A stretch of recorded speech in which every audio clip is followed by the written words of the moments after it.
আশিকের হৃদয়ে যত ইশকেরি জ্বালা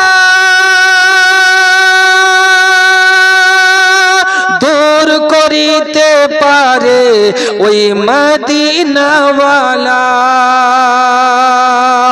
তাই মদিনা মদিনা করে মদিনা মদিনা করে হয়ে যাই ফানা। আশিকেরি আসল জান্নাত সোনার মদিনা। তুমি মানলে মানো না মানলে মন মানো না। আশিকেরি আসল জান্নাত সোনার মদিনা। জোরে বলুন সুবহানাল্লাহ। এক সময় ছিল মদিনা। আমরা শুধু জানি কলমা পড়লে মুসলমান হয়, কিন্তু কলমা পড়েছি এজন্য আমাদের প্রতি নামাজ ফরজ হয়েছে, এটা আমাদের কারো জানা নাই। ঠিক না ভুল?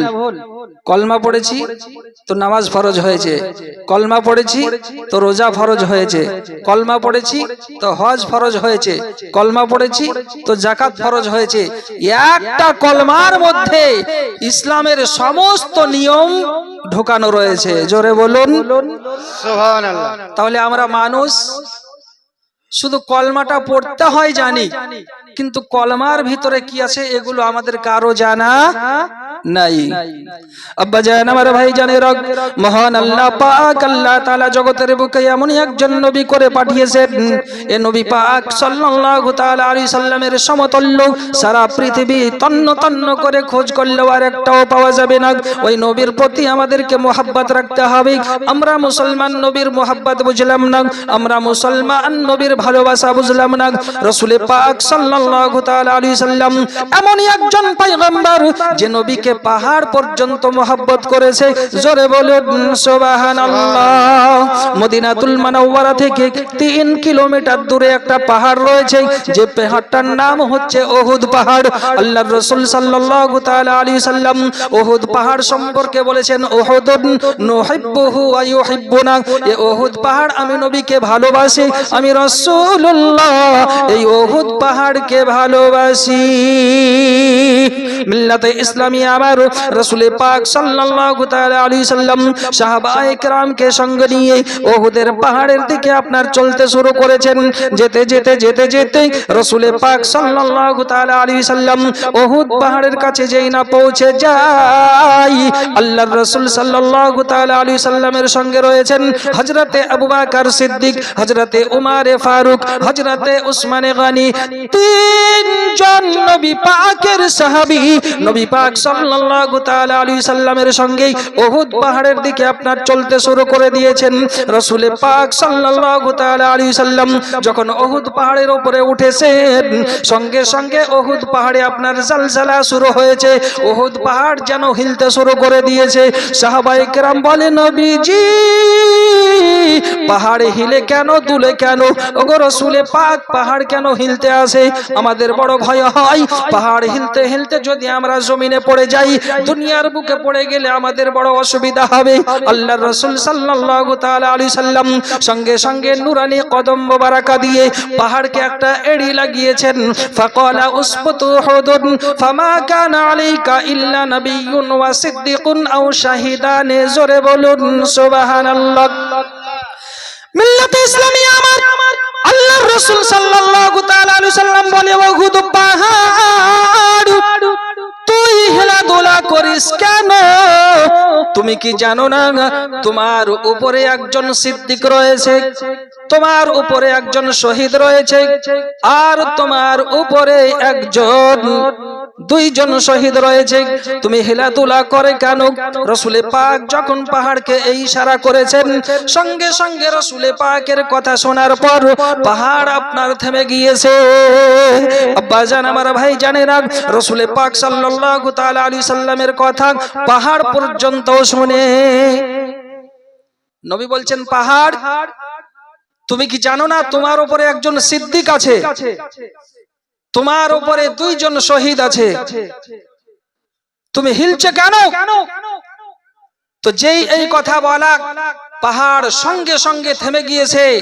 आला हजरत बरेली থেকে आवाज তুলেছেন, एक ही ठोकर से उहुद का जलजला जाता रहा, रखता है कितना वाकर, अल्लाह अकबर एड़िया।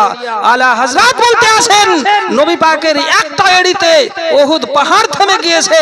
রাসূল পাকের এড়ির কতটা শক্তি, জোরে বলুন সুবহানাল্লাহ। ওগো আমার আব্বাজান, আমার ভাইজানেরা, ওগো আমার জন যুবকেরা, মাথায় রাখুন, শুধু এতটুকুই নয়, রাসূল পাক সাল্লাল্লাহু তাআলা আলাইহি সাল্লামের দরবারে একজন আরবি নবী পাকের দরবারে চলে এসেছেন। আসার পরেতে বলছেন, ইয়া রাসূলুল্লাহ, ইয়া হাবিবাল্লাহ, আপনি তো নিজেকে নবী বলে দাবি করেন, যদি আপনি আল্লাহর সত্য সত্য নবী হন তাহলে আপনাকে একটা মুজিজা দেখাতে হবে। নবী পাক সাল্লাল্লাহু তাআলা আলাইহি সাল্লাম বলে, আরবি, তুমি আমার কাছে কি মুজিজা দেখতে চাও? ওই আরবি বলেছিল, হুজুর, ওই যে আপনার ময়দান দেখা যায়, ওই ময়দানে একটা খেজুর গাছ দেখা যায়, এই খেজুরের গাছটা যদি আপনার কাছে চলে আসে তাহলে আপনার কলমা পড়ে আমি মুসলমান হয়ে যাব। নবী পাক সাল্লাল্লাহু তাআলা আলাইহি সাল্লাম বলে, আরবি, ওই গাছটার কাছে তুমি চলে যাও, আর যাওয়ার পরেতে গাছটাকে গিয়ে বলো, রাসূলুল্লাহ তোমায় ডেকেছে। আরবি দুটো হাত জোড় করে বলি, ইয়া রাসূলুল্লাহ, ইয়া হাবিবাল্লাহ, আমি তো হচ্ছি বেধর্মের মানুষ, আমি তো হচ্ছি একজন ইহুদি। এই গাছটাকে যদি গিয়ে আমি কথা বলি, ওই গাছ কি কখনো আমার কথা শুনবে? নবী আমার বলে, ইহুদি রে, তুমি যাও যাও, চলে যাও, ওর গাছটার কাছে গিয়ে যাওয়ার পরে বলো, রাসূলুল্লাহ তোমাকে ডেকেছে।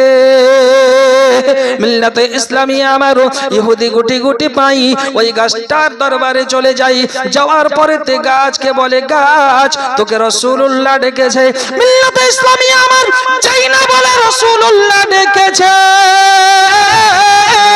গাছটা একবার ডান দিকে হেলা দেয়, একবার বাম দিকে হেলা দেয়, একবার আগে হেলা দেয়, একবার পেছে হেলা দেয়, চার দিক থেকে নিজের জড়গুলোকে মাটি থেকে তুলে নেওয়ার পর মানুষের মতো হাঁটতে হাঁটতে নবী পাকের দরবারে চলে যায়। জোরে বলুন আল্লাহ।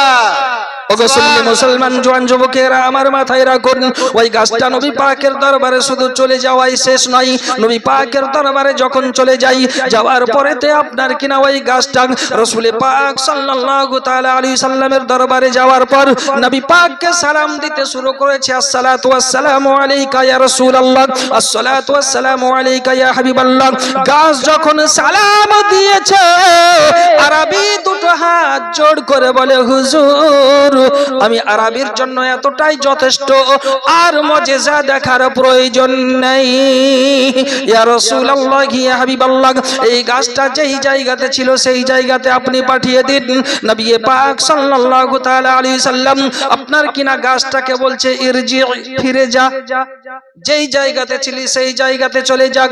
নবী পাক সাল্লাল্লাহু তাআলা আলাইহি সাল্লাম যেই না ইশারা করেছে, নবী পাকের ইশারার সঙ্গে সঙ্গে গাছটা আপনার কিনা নবী পাকের দরবার থেকে দৌড়াতে দৌড়াতে যেই জায়গাতে ছিল সেই জায়গাতে গিয়ে আগের মতো লেগে গেল।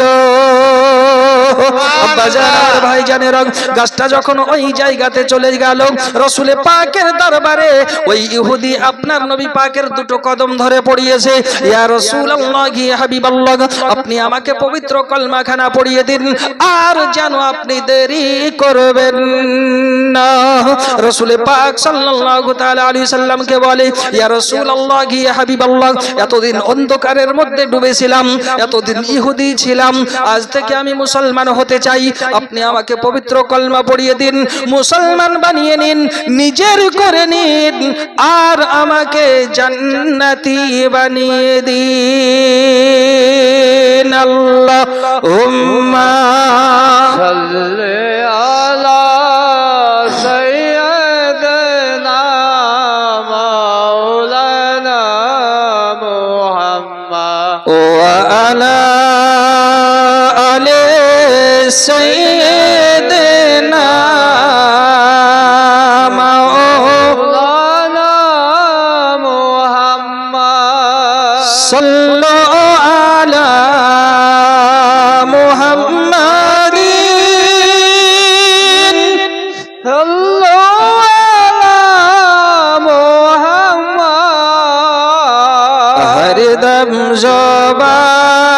से निकालो पाक नामे मोहम्मद हर दम ज़बान से निकालो साफियाना मोहम्मद। ओ गो मोদের দয়ার নবী, ও গো মোদের জিন্দা নবী, তুমি মোদের সাহারা, তোমায় ছাড়া রইতে পারি না। জোরে বলুন সুবহানাল্লাহ। ও গো মোদের দয়ার নবী, ও গো মোদের জিন্দা নবী, তুমি মোদের সাহারা, তোমায় ছাড়া রইতে পারি না। এ দেশে আর ভালো লাগে না,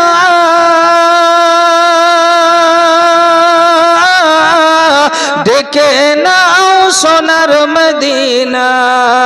ইয়া রাসূলুল্লাহ ইয়া হাবিবাল্লাহ, জোরে বলুন ইয়া রাসূলুল্লাহ ইয়া হাবিবাল্লাহ, ইয়া রাসূলুল্লাহ ইয়া হাবিবাল্লাহ। আপনি মোদের আমরা তোমার পাগল দিওয়ানা, যেতে চাই সোনার মদিনা। ও গো মোদের জিন্দা নবী, ও গো মোদের মায়ার নবী, তুমি মোদের সাহারা, তোমায় ছাড়া রইতে পারি না। নবীজি তুমি না আইলে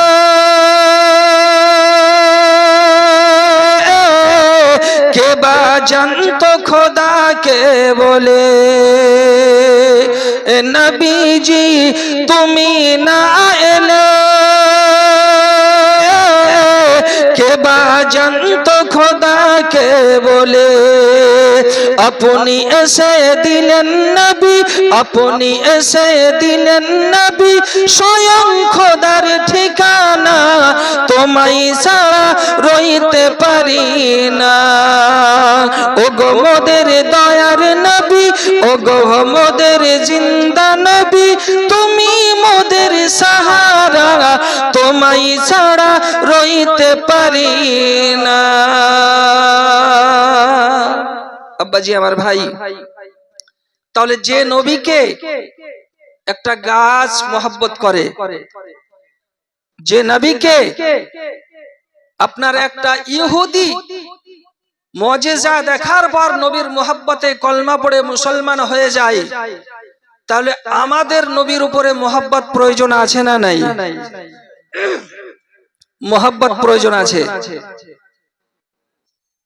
নবী পাক সাল্লাল্লাহু তাআলা আলাইহি সাল্লামের সঙ্গে মোহাব্বত কেমন ভাবে করতে হবে? নবীর মোহাব্বত কাকে বলা হয়? রোম দেশে তিনজন ভাই, এরা ছিল আল্লাহর পথে জিহাদ করা মুজাহিদ। তিনজন এতটা আপনার আবিদ ছিল, রাত্রির অর্ধেকটা অংশ আপনার তাহাজ্জুদের নামাজের মধ্যে দিয়ে পার করে দিত। সারা সারা রাত কোরআন তেলাওয়াত তারা করত। তিনজন ভাই আল্লাহর ইবাদত বান্দেগীর মাধ্যম দিয়ে দিন রাত্রি পার করত। দিনের বেলায় আল্লাহ পাক আল্লাহ তাআলার রাস্তায় জিহাদের জন্য তারা ময়দানে চলে যেত। হঠাৎ করে রোম দেশের ঈসাই বাদশা তার আপনার সেনাবাহিনী তিনজন ভাইকে গ্রেফতার করে নেওয়ার পর আপনার ঈসাই বাদশা হারকিলের দরবারে পৌঁছে দিল। ঈসাই বাদশার দরবারে তাদের তিনজন ভাইকে যখন পৌঁছে দেওয়া হয়, তিনজন ভাই যখন এক জায়গাতে রয়েছেন, ঈসাই বাদশা তাদেরকে বলেছিল, তোমরা ইসলাম ধর্মটাকে ছেড়ে আমার ঈসাই খ্রিস্টান ধর্ম গ্রহণ করে নাও। যদি তোমরা খ্রিস্টান ধর্ম গ্রহণ করে নাও, তাহলে তোমাদেরকে অর্ধেকটা বাদশাহী দিয়ে দেওয়া হবে, প্রয়োজনে আমাদের মেয়ের সঙ্গে তোমাদের বিবাহ দিয়ে দেওয়া হবে। তিনজন ভাই বলেছিল না না না, এ কখনো হতে পারে না। আমরা হচ্ছে আল্লাহ পাকের সৈনিক, আমরা হচ্ছে আল্লাহ পাকের সৈনিক, আমরা হচ্ছে নবী পাকের সৈনিক। আল্লাহকে এক বলে বিশ্বাস করেছি, নবীকে রাসূল বলে বিশ্বাস করেছি। যে নবীর কলমা পড়ে আমরা ইসলামের মধ্যে দাখিল হয়েছি, ওই নবীর কলমা ছেড়ে কখনো ঈসাই ধর্ম আমরা গ্রহণ করতে পারি না। বাদশাহ হারকিল বলেছিল, যদি তোমরা আমার কথাটা না মানো, যদি তোমরা আমার কথাটা না শোনো, তাহলে তোমাদেরকে অনেক রকমের কষ্ট দেওয়া হবে, শাস্তি দেওয়া হবে, প্রয়োজনে তোমাদেরকে জীবন থেকে মেরে দেওয়া হবে। তিনজন ভাই বলেছিল, এই ঈসাই বাদশাহ মরণের ভয় দেখায় না, আমরা নবী পাকের প্রেমে জীবন দিতে রাজি, কিন্তু ঈমান দিতে রাজি নয়। ওগো সুন্নি মুসলমান জওয়ান যুবকেরা, আমার মাথায় রাখুন, তিনজন ভাই যখন এই কথা বলেছিল, বাদশাহ হারকিল বলে, তোমরা এখনো ভাবনা চিন্তা করো, এখনো তোমাদেরকে কিছুক্ষণ সময় দেওয়া হলো, আর যদি তোমরা আমার কথাটা না মানো, তাহলে তোমাদের তিনজন ভাইকে একে একে মেরে দেওয়া হবে। তিনজন ভাই একই বাক্যে বলেছিল, হারকিল, আমরা জীবন দিতে রাজি আছি, কিন্তু তোমার কাছে ঈসাই ধর্ম গ্রহণ করতে রাজি নই, যে ধর্ম গ্রহণ করলে বেঈমান হয়ে মরতে হবে। আর যদি বেঈমান হয়ে আমরা কবরের মধ্যে চলে যাই, কিয়ামতের সকাল পর্যন্ত ফেরেশতার আযাবের মধ্যে গ্রেফতার থাকতে হবে, কিয়ামতের দিন আমাদেরকে ভয়াবহ জাহান্নামে জ্বলতে হবে। আমরা চাই না জাহান্নামের মধ্যে জ্বলতে, আমরা চাই না ফেরেশতাদের আযাবের মধ্যে গ্রেফতার হতে। আমরা যে রাসূল পাকের কলমা পড়েছি, যে আল্লাহকে এক বলে বিশ্বাস করেছি, এই আল্লাহর দিন থেকে, পথ থেকে আমরা বিন্দু পরিমাণ সরতে পারবো না। মিল্লাতে ইসলামিয়া আমার তিনজন ভাই যখন একই কথা বলে, বাদশাহ হারকিল তার সৈন্যদেরকে ডাক দিয়ে বলে, গো আমার সৈন্যরা, যাও যাও, তিনটে ডেকচিতে তেল গরম করতে থাকো। ওগো আমার সুন্নি মুসলমান যুবকেরা, মাথায় রাখুন, হুকুম পাওয়ার সঙ্গে সঙ্গে তিনটে ডেকচিতে আপনার তেল গরম করতে শুরু করে দিল। ভাত যেমন পানিতে ফোটে, ওই মতো তেল আপনার টকবক টকবক করে ফুটতে আছে। তেল যখন গরম হয়ে যায়, তিনজন ভাইকে ডেকচির কাছে নিয়ে চলে যাওয়া হয়। বাদশাহ হারকিল বলে, ওগো মুসলমান, তোমরা শুনে নাও, এই যে তিনটে ডেকচিতে তেল গরম করা হয়েছে, তোমাদের এখনো সময় আছে, ইসলাম ছেড়ে ঈসাই ধর্ম গ্রহণ করে নাও, তাহলে তোমরা জীবন থেকে বেঁচে যাবে। আর যদি ঈসাই ধর্ম না গ্রহণ করো, তাহলে তোমাদের তিন ভাইকে এই ডেকচিতে ফেলে দিয়ে মাছ ভাজা করে ভেজে দিয়ে তোমাদের তিন ভাইকে মেরে দেব। তিনজন ভাই বলেছিল, বাদশাহ হারকিল, মরণের ভয় আমাদের দেখিয়ে লাভ নাই। কি মোহাব্বত, কি ভালোবাসা! বলছে মরণের ভয় আমাদেরকে দেখিয়ে লাভ নাই। মিল্লাতে ইসলামিয়া আমার বাদশাহ হারকিল অনুমতি দিল, সর্বপ্রথমে বড় ভাইকে নিয়ে চলে যাও। হাত ধরে টানতে টানতে যখন ডেকচির কাছে নিয়ে চলে যাওয়া হয়, তেল আপনার টকবক টকবক করে ফুটতে আছে। বাদশাহ হারকিল বলে, তাকে এবার তেলের মধ্যে ছেড়ে দাও। যখন তেলের মধ্যে ছেড়ে দেওয়ার হুকুম দিয়েছে, বড় ভাই ছোট দুই ভাইকে বলে, ভাই যান, আমি তো তেলে ডুবে মারা যাব, পানিতে আপনার তেলে পুড়ে মারা যাব, কিন্তু আমি যখন তেলে জীবন দিতে যাই, খবরদার আমি মারা যাওয়ার পর তোমরা দুইজনাতে দুনিয়ার বুকে বেঁচে থাকবে, খবরদার যেন মৃত্যুর ভয়ে বাদশাহ হারকিলের আপনার ঈসাই ধর্ম তোমরা গ্রহণ করবে না। ওগো মিল্লাতে ইসলামিয়া আমার বড় ভাইকে ডেকচির কাছে নিয়ে যাওয়ার পর আপনার কিনা ডেকচির উপরে রাখিয়ে ছেড়ে দেওয়া হলো। যেই না তেলে ছেড়ে দেওয়া হয়, বাদশাহ হারকিলের দরবারে আপনার কিনা আল্লাহ তাপাক, আল্লাহ তাআলার মুজাহিদ তেলের মধ্যে যখন ছেড়ে দিয়েছে, তেলের মধ্যে ভাজা মাছের মতো দেহখানা জড়ো জড়ো হয়ে যায়। কিছুক্ষণের মধ্যে আল্লাহ পাক, আল্লাহ তাআলার বান্দাগা ছটপট করতে করতে ওই ডেকচির উপরে জীবনখানা দিয়ে দেয়। বলুন ইন্না লিল্লাহি ওয়া ইন্না ইলাইহি রাজিউন। বড় ভাইকে যখন মেরে দেওয়া দেওয়া হলো। এবার মেজো ভাইকে টানতে টানতে গরম ডেকচির কাছে যখন নিয়ে চলে আসে বাবা, ডেকচির কাছে যখন নিয়ে চলে আসা হলো, এবার ছোট ভাইয়ের দিকে খেয়াল করে বলে, ভাই বড় ভাই তো প্রথমে চলে গেছে, এবার আমার নম্বর চলে এসেছে, আমি জীবন দিতে রাজি, কিন্তু নবী পাকের কলমা দিতে রাজি নই, নবী পাকের ইসলাম ছাড়তে রাজি নই। খবরদার খবরদার, তুমি জানো ওই বাদশাহ হারকিলের ভয়ে ইসলামটাকে ত্যাগ করে তার ঈসাই ধর্ম গ্রহণ না করে নাও। আমি তোমার ভাই তোমাকে ওসিয়ত করে গেলাম। মিল্লাতে ইসলামিয়া আমার আব্বাজান, আমার ভাইজানেরা, আমার জওয়ান যুবকেরা, ওগো আমার মা বোনেরা, মাথায় রাখুন রাত্রির বালাগ, ওই মেজো ভাইকে আপনার টানতে টানতে যখন ডেকচির কাছে নিয়ে চলে যাওয়া হলো, এবার ডেকচির কাছে নিয়ে চলে যাওয়ার পর বাদশাহ হারকির বলে, তোমার বড় ভাইকে তো মেরে দেওয়া হয়েছে, এখন তোমাকেও তেলে ছেড়ে দেওয়া হবে, তুমি চিন্তা ভাবনা করো, নিজের জীবন দেবে না কলমা ছাড়বে। ওই ব্যক্তি বলেছিল, হারকিল মৃত্যুর ভয় তুমি আমাকে দেখায়ো না, আমার বড় ভাই যেমনি ভাবে তোমার ডেকচিতে ডুব দিয়ে আল্লাহর জান্নাতে চলে গেছে, তেমনি ভাবে আমিও আল্লাহর জান্নাতে চলে যেতে চাই, তোমার ঈসাই ধর্ম আমি গ্রহণ করতে রাজি নই। মেজো ভাইকে টানতে টানতে আপনার কিনা ডেকচির উপরে যেই না ফেলে দেওয়া হলো, ডেকচির উপরে ফেলে দেওয়ার পর আপনার তেল টকবক টকবক করে ফুটতে আছে, আপনার কিনা সেও ভাজা মাছের মতো আপনার তাকে ভেজে দেওয়া হলো, শরীরখানা জড়সড় হয়ে যায়, আল্লাহর বান্দা নবী পাকের প্রেমে জীবন দিয়ে আল্লাহর জান্নাতে চলে যায়। দুটো ভাইকে শেষ করে দেওয়া হলো, এবার ছোট ভাই দাঁড়িয়ে রয়েছে, এতটা চেহারা তার আল্লাহ সুন্দর দিয়েছিল, চেহারা দিয়ে যেন নূরের মতো লাইট আপনার মারে চকমক চকমক করে। বাদশার দরবারে উজির বাদশার কাছে হাজির হয়ে গেল। উজির গিয়ে বলে, বাদশা নামদার, এই ছেলেটা অতি সুন্দর, এই ছেলেটা অতি দেখতে ভালো, এর প্রতি আমার দয়া হয় মায়া হয়, খবরদার আপনি যেন একে মারবেন না, তাকে আমার কাছে দিয়ে দিন, কিছুদিনের মধ্যে তাকে আমি সোজা করে ইসলাম ধর্ম ত্যাগ করিয়ে তাকে ঈসাই ধর্ম গ্রহণ করিয়ে দেব, একে আমার দরবারে দিয়ে দিন। মিল্লাতে ইসলামী আমার, কিন্তু না না, যারা নবীর প্রেমিক হয়, সারা পৃথিবীর খাজানা যদি তার হাতে ধরিয়ে দেওয়া হয়, সারা পৃথিবীর খাজানাকে লাথি মেরে নবী পাকের পবিত্র কলমাকে বুকের মধ্যে ধারণ করে। এগো ছাড়বে? ছাড়বে না।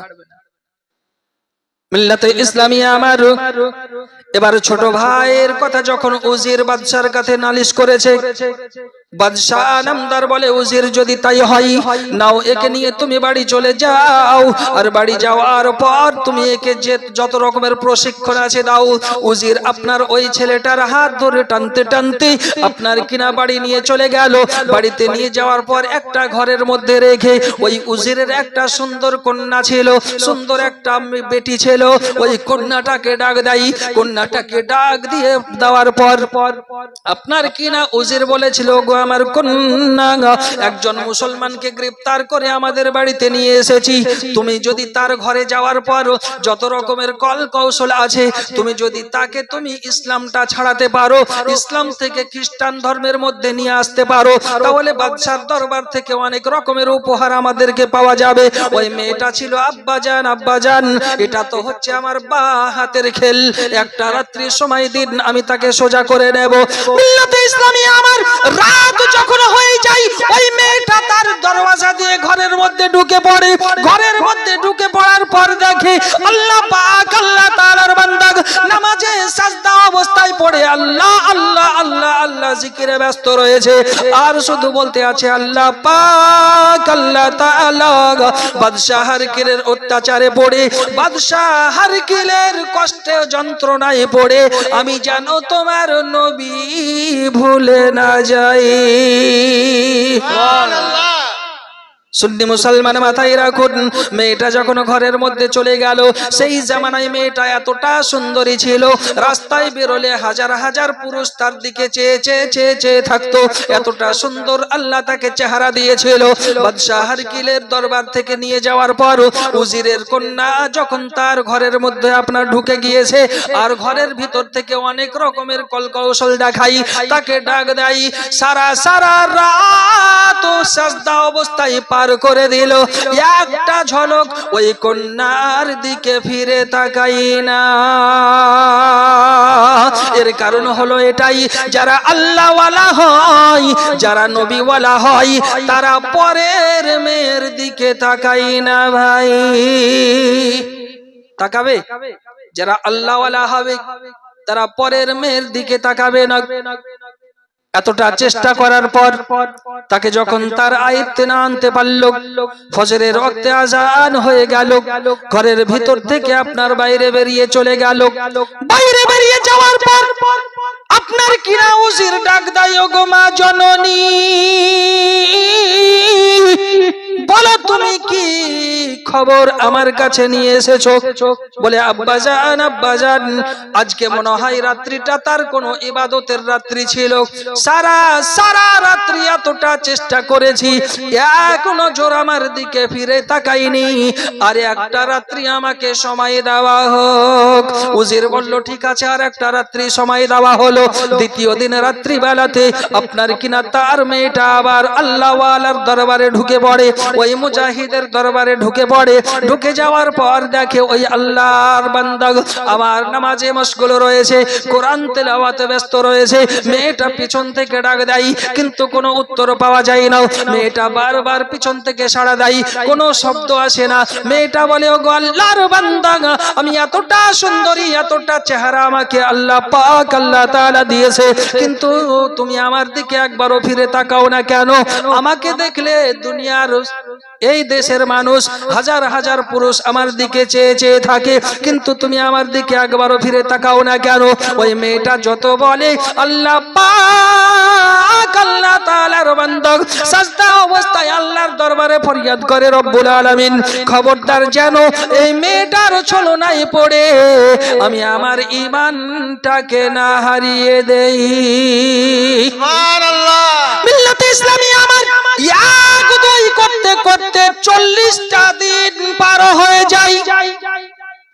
ওই মেয়েটা রাত্রি বেলায় ঘরের মধ্যে ঢুকে আর সকাল বেলায় ঘর থেকে বেরিয়ে যায়। সারা রাত্রির মধ্যে তার কোনো কল কৌশল কাজে লাগে না ভাই। 40 দিন পর হঠাৎ করে একদিন রাত্রি বেলায় ওই মেয়েটার ওই আপনার আল্লাহওয়ালার দরবারে, আল্লাহ পাকের মুজাহিদের দরবারে মেয়েটা আপনার ঢুকে গিয়েছে।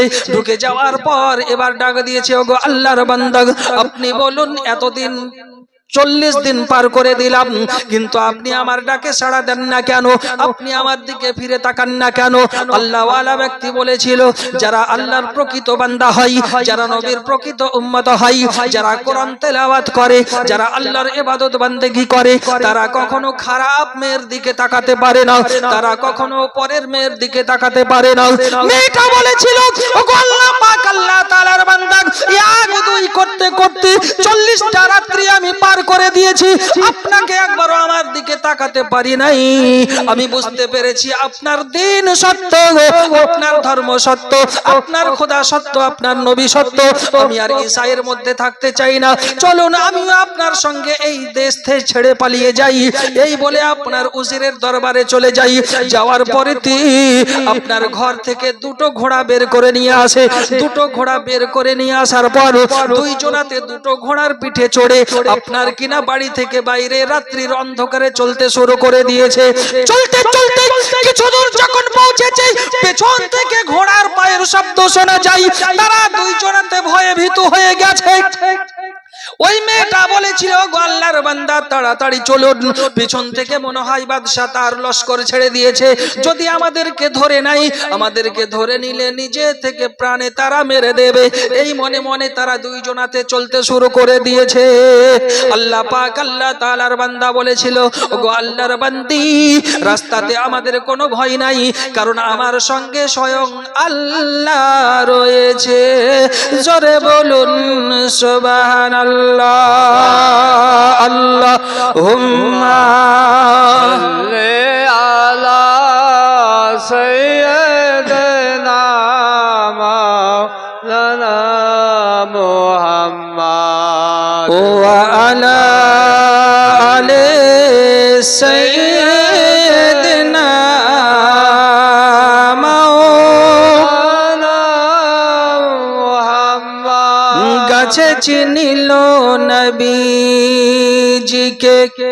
মাছেতে চিনিল নবীজি,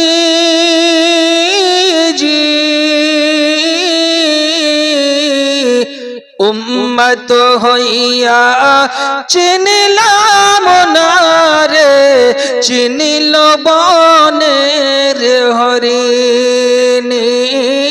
আল্লাহুম্মা সাল্লি আলা সাইয়্যিদিনা মাওলানা মুহাম্মদ ওয়া আলা আলি সাইয়্যিদিনা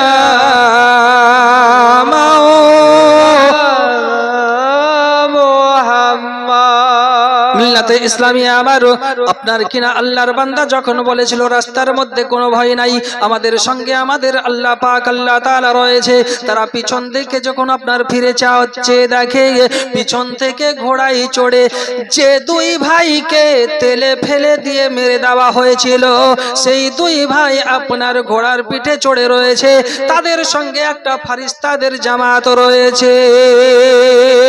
আপনার কিনা তাদের আগে গিয়ে দাঁড়িয়ে যাই, তাদের আগে গিয়ে দাঁড়িয়ে যাওয়ার পর আপনার কিনা বলে, ওগো আল্লাহ পাক আল্লাহ তাআলার বান্দা, তোমরা এত রাত্রিতে কোথাও যাই দাঁড়িয়ে যাও, একজন পর মহিলার সঙ্গে একটা পর পুরুষ থাকবে, এটা হতে দেব না, আমরা তোমাদের বিয়ে পড়ানোর জন্য এসেছি। তারা বলেছিল, আপনারা কে? বলে, আমি হচ্ছি তোমাদের সেই ভাই, তোমার চোখের সঙ্গে যে দুই ভাইকে বাদশাহ হারকিল তেলে ফেলে দিয়ে মেরেছিল, সেই দুই ভাই তোমার দরবারে হাজির হয়েছি তোমাদের বিয়ে পড়িয়ে দেওয়ার জন্য। মিল্লাতে ইসলামিয়া আমার তারা দুই ভাই সঙ্গে ফারিস্তাদের জামাত আপনার কিনা তাদের দুইজনাতের বিয়ে পড়িয়ে দেয়। বিয়ে পড়ানো যখন হয়ে গেল, স্বামী স্ত্রী তারা হয়ে গেল, এবার তারা আপন জায়গাতে চলে গেল। তাদের আগের দুই ভাই পুনরায় আবার কোথায় যেন গায়েব হয়ে যায়।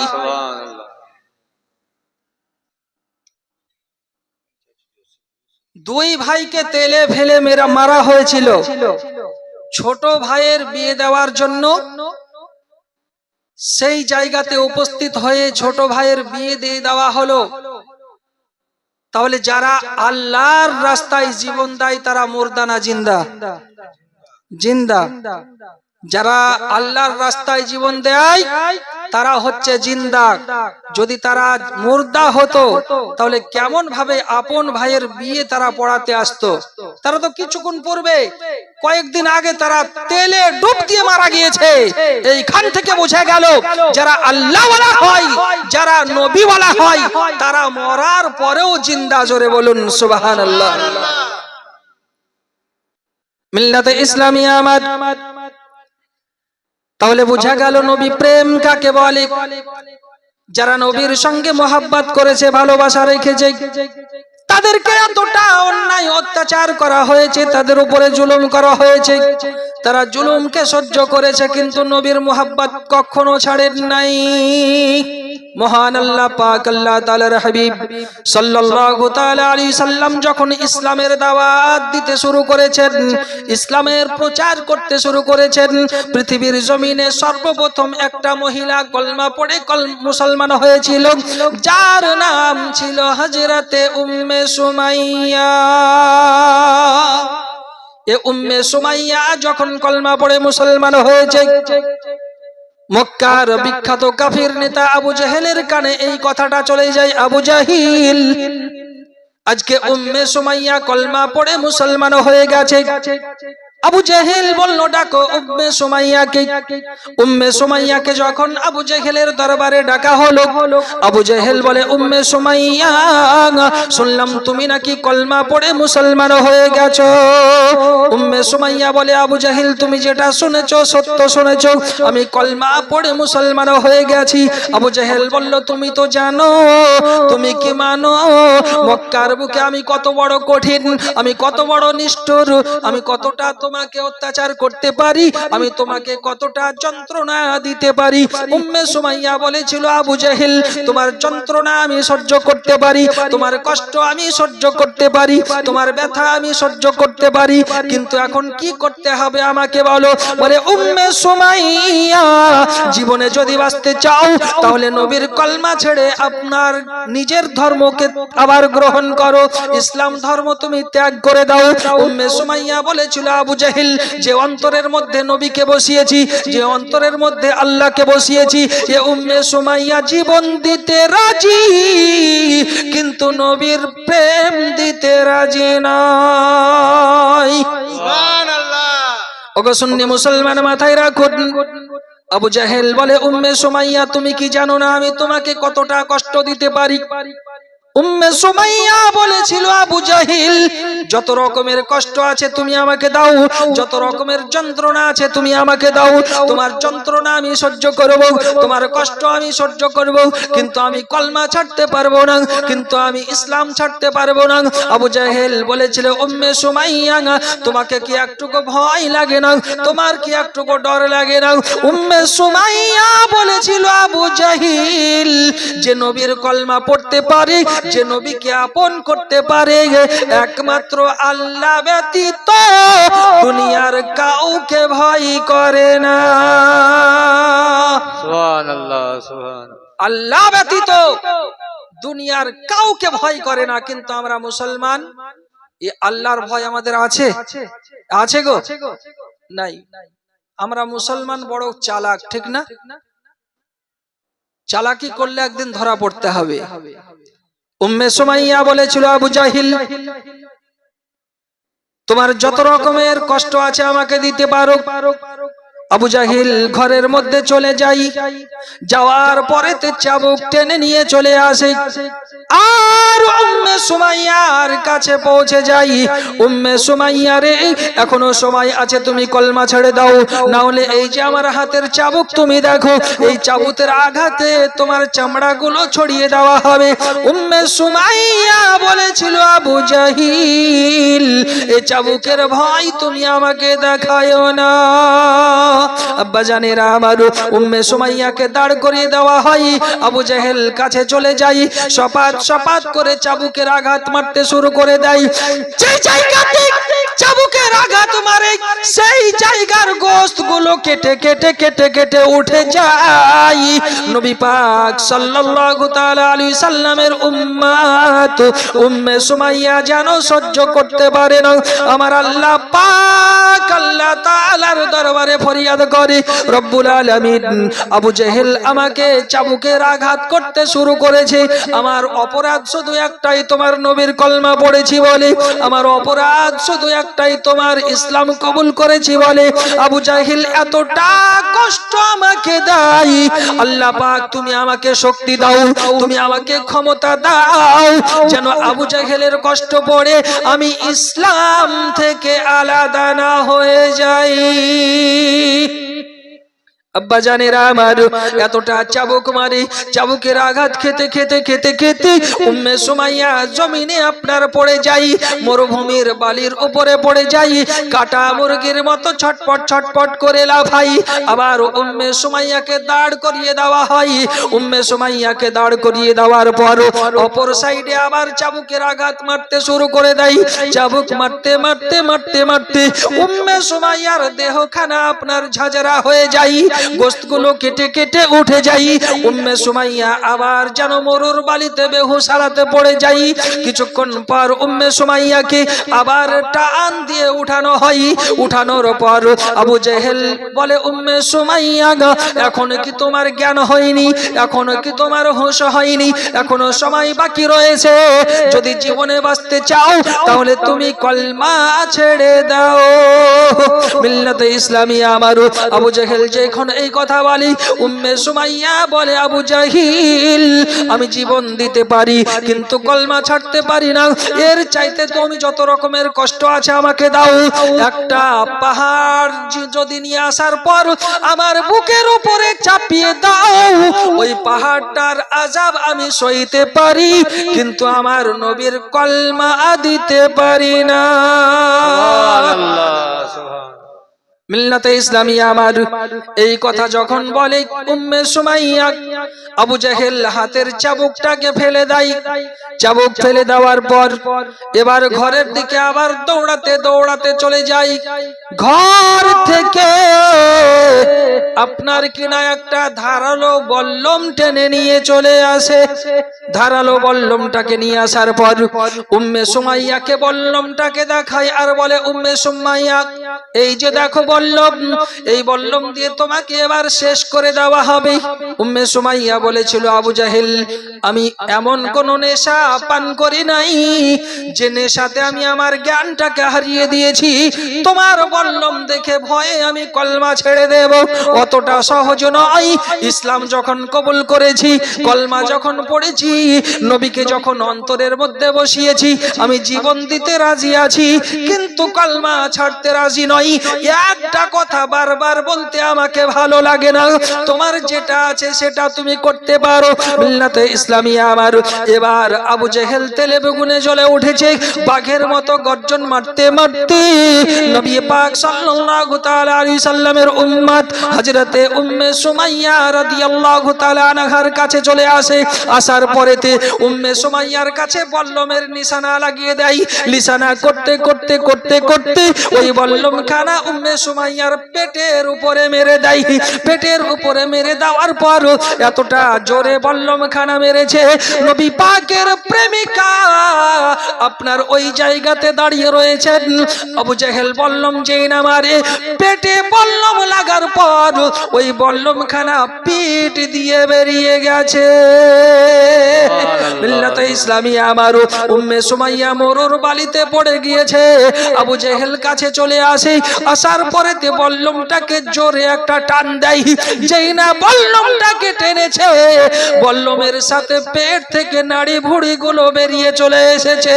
সঙ্গে সঙ্গে নবী পাক সাল্লাল্লাহু তাআলা আলাইহি সাল্লামের উম্মত হযরতে উম্মে সুমাইয়া ওই জায়গাতে নবী পাকের ইশক মোহাব্বতে পৃথিবীর জমিনে সর্বপ্রথম যে নবী পাকের প্রেমে জীবন দিয়েছে তার নাম হযরতে উম্মে সুমাইয়া। পৃথিবীতে সর্বপ্রথম নবী পাকের ইশক মোহাব্বতে একজন মহিলা জীবন দিয়েছিলেন, তারই নাম হযরতে উম্মে সুমাইয়া। জোরে বলুন সুবহানাল্লাহ। তুমি মানলে মানো, তুমি মানলে মানো, না মানলে মন মানো না।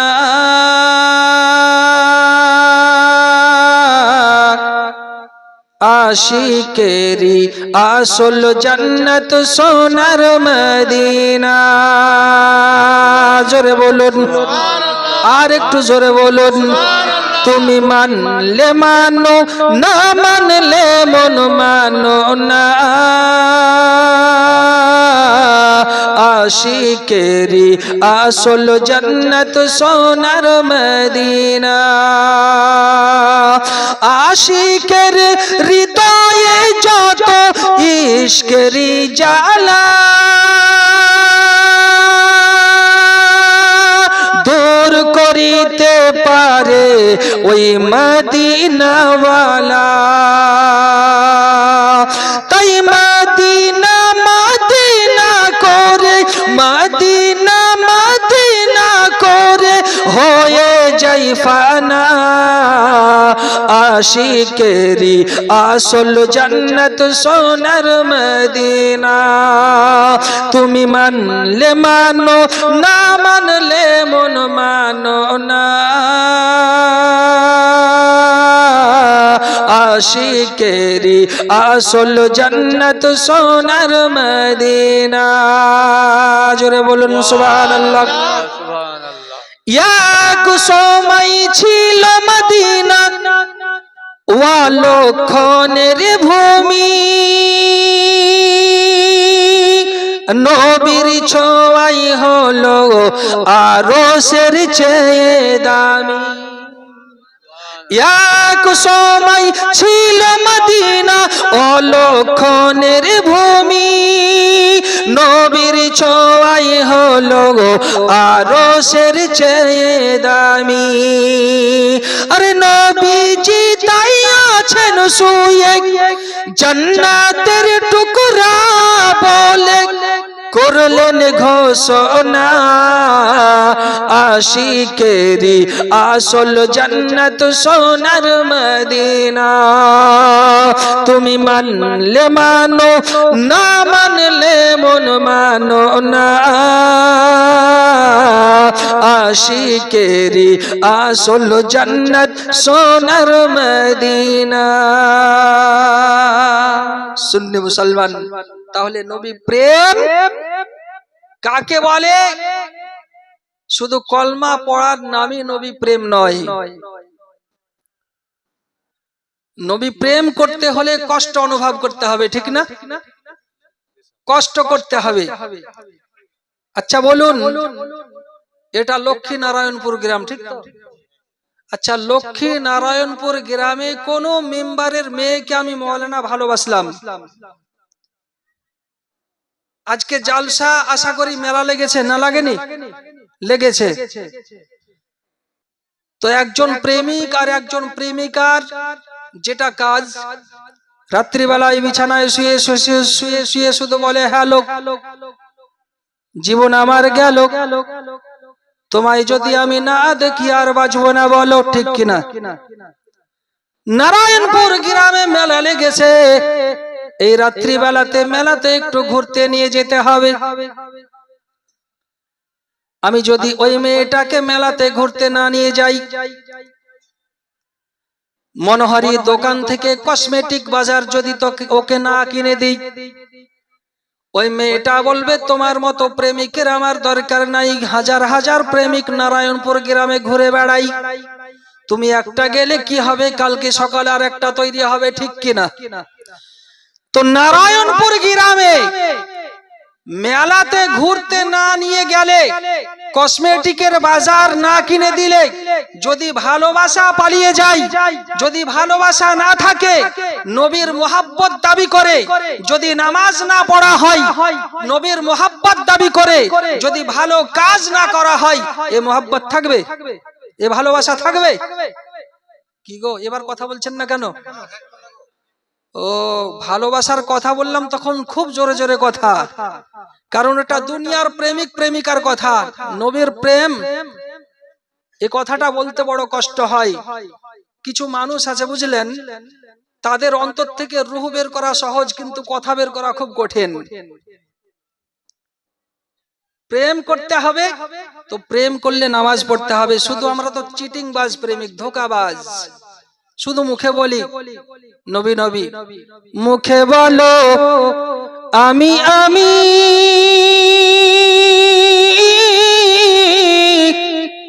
ভাবলে না মন কোথায় তুমি রে আমিও তুমির আবাস ভূমি জানো না কোন জায়গাটি হয় তুমি আমির দাও গো পরিচয় তুমি কে আর আমি কে যদি পরিচয় জানতে হয় তাহলে আমাদেরকে ঠিক জায়গাতে আসতে হবে ভাই কিন্তু আমরা মুসলমান দুনিয়ার বুকে বড় চালাক এই চালাকি করলে আমাদেরকে ধরা পড়তে হবে মহান আল্লাহ পাক আল্লাহ তাআলা এমন একজন পয়গম্বর আমাদের মাঝে দিয়েছেন এই হায়াতুন নবী জিন্দা নবী 557 হিজরিতে মদিনাতুল মুনাওয়ারা থেকে রাত্রিবেলায় স্বপ্নের মাধ্যমে মিশর দেশে একজন বাদশা, যার নাম বাদশা নুরউদ্দিন। এই বাদশা নুরউদ্দিনকে রাত্রিবেলায় স্বপ্নের মাধ্যমে রাসূল পাক সাল্লাল্লাহু তাআলা আলাইহি সাল্লাম বলছে, বাদশা নুরউদ্দিন, দুইজন চোর আমার লাশটাকে চুরি করার চেষ্টা করে, এদের কাছ থেকে তুমি আমাকে হেফাজত করো। বাদশা নুরউদ্দিনের ঘুম ভেঙে যায়, তাড়াতাড়ি করে বিছানা ছেড়ে উঠে আপনার তাজা ওযু করে 2 রাকাত নফল নামাজ পড়লেন। নফল নামাজ পড়ার পর ওই স্বপ্নের কথা কিছুই বুঝতে পারলেন না, আবার বিছানায় ঘুমিয়ে গেল। বিছানায় যখন ঘুমিয়ে যাই, আল্লাহ পাক আল্লাহ তাআলার হাবিব সাল্লাল্লাহু তাআলা আলাইহি সাল্লাম আবার দ্বিতীয়বার বাদশা নুরউদ্দিনকে স্বপ্নের মাধ্যমে দেখাই, এ বাদশা নুরউদ্দিন, তুমি কি আমার স্বপ্নের কথা বুঝতে পারো না? তুমি কি আমার স্বপ্নের কথা বুঝতে পারো না? দেখো, দুইজন চোর আমার লাশটা চুরি করার চেষ্টা করে, এদের কাছ থেকে তুমি আমাকে হেফাজত করো। বাদশা নুরউদ্দিন আবার ঘুম থেকে উঠে গেলেন, তাজা ওযু করে 2 রাকাত নফল নামাজ পড়ে আবার কিনা আপনার বিছানায় যেন ঘুমিয়ে গেলেন। স্বপ্নের ব্যাখ্যা আপনার বুঝতে পারলেন না। রাত্রিবেলাতে আবারও একবার স্বপ্ন, তিনবার স্বপ্ন দেখেছেন। বাদশা নুরউদ্দিনকে নবী আমার বলে, নুরউদ্দিন, তুমি কি আমার স্বপ্নের কথাটা বুঝতে পারো নাই? দেখো, এই মতো দুইজন চোর আমার লাশটা চুরি করার চেষ্টা করে, তাদের হাত থেকে তুমি আমাকে রক্ষা করো, তাদের হাত থেকে তুমি আমাকে হেফাজত করো। বাদশা নুরউদ্দিনের ঘুমটা এবার ভেঙে গেল। ঘুমটা যখন ভেঙে গেল, ঘুম ভাঙার পরে আপনার তাড়াতাড়ি করে তাজা ওযু করলেন। ওযু করার পর 2 রাকাত নফল নামাজ পড়লেন। নফল নামাজ সমাপ্ত যখন হয়ে যায়, এবার বাদশা নুরউদ্দিন বলল, যখন আমি একটা রাত্রিতে 3বার স্বপ্ন দেখেছি, এই স্বপ্ন কখনো মিথ্যা হতে পারে না, আমাকে মিশর ত্যাগ করে মদিনায় যেতে হবে। বাদশা নুরউদ্দিন সকালবেলায় উজিরকে ডাক দিল।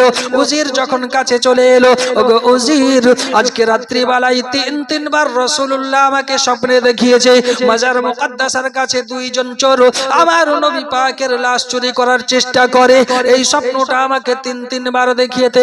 উজির বলেছিল, বাদশা নামদার, আপনি রাত্রিবেলায় যে স্বপ্নটা দেখেছেন, একই স্বপ্ন রাত্রিবেলায় আমিও দেখেছি। আর আমাদেরকে মিশরে থাকা চলবে না, আমাদেরকে তাড়াতাড়ি করে মদিনায় যেতে হবে। আব্বা জান, আমার ভাই জানেরা, ওগো আমার জওয়ান যুবকেরা, বাদশা নুরউদ্দিন আপনার কিনা উজিরকে সঙ্গে নিয়ে 20 জন সঙ্গে আপনার লস্কর সৈন্য নিয়ে আপনার উটের পিঠে অনেক মাল টাকা পয়সা চাপিয়ে নিয়ে মিশর থেকে মদিনায় রওনা দিয়ে দিয়েছে। চলতে চলতে চলতে চলতে রাত যায় দিন আসে, আবার দিন যায় রাত আসে, আবার রাত যায় দিন আসে, 1-2 করতে করতে 16টা দিন পার হয়ে গেল। 16 দিন পর মদিনাতুল মুনাওয়ারার কাছে এসে, রওজায়ে রাসূলের কাছে এসে বাদশা নুরউদ্দিন আপনার পৌঁছে গেলেন। বাদশা নুরউদ্দিন যখন রাসূল পাকের রওজার কাছে এসে পৌঁছালেন, আপনার ওযু করে 2 রাকাত নফল নামাজ পড়লেন। নামাজ পড়ার পর রাসূল পাক সাল্লাল্লাহু তাআলা আলাইহি সাল্লামের দরবারে ফরিয়াদ করছে, ইয়া রাসূলুল্লাহ, ইয়া হাবিবাল্লাহ, আমি বাদশা নুরউদ্দিন 16 দিনের পথ অতিক্রম করে মিশর ত্যাগ করে মদিনায় এসেছি। আপনার কিনা রাসূল পাকের দরবারে আপনার কিনা জিয়ারত করে রোনাজারি করতে শুরু করে দিয়েছেন। এবার বাদশা নুরউদ্দিন উজিরের সাথে পরামর্শ শুরু করে দিয়েছেন, ওগো উজির, যে চোর দুটোর কথা রাসূলুল্লাহ আমাকে দেখিয়েছে স্বপ্নের মাধ্যমে, তাদের পিকচার ছবি সহ আমাদেরকে দেখিয়ে দিয়েছে, তাহলে চোর দুটোকে ধরতে হবে কেমন ভাবে?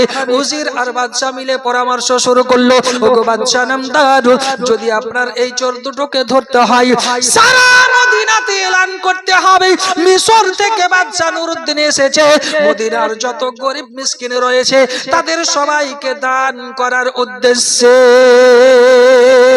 বাজান, আমার ভাই জানেরা, বাদশা নুরউদ্দিন যখন উজিরের সঙ্গে পরামর্শ করলো, উজির আপনার ঢোল পিটিয়ে দিল। সারা মদিনায় এলান করে দেয়, ওগো মদিনাবাসীরা, মিশর থেকে বাদশা নুরউদ্দিন অনেক টাকা পয়সা মাল নিয়ে মদিনায় এসেছে, মদিনার সমস্ত গরিব মিসকিনকে দান করতে চাই।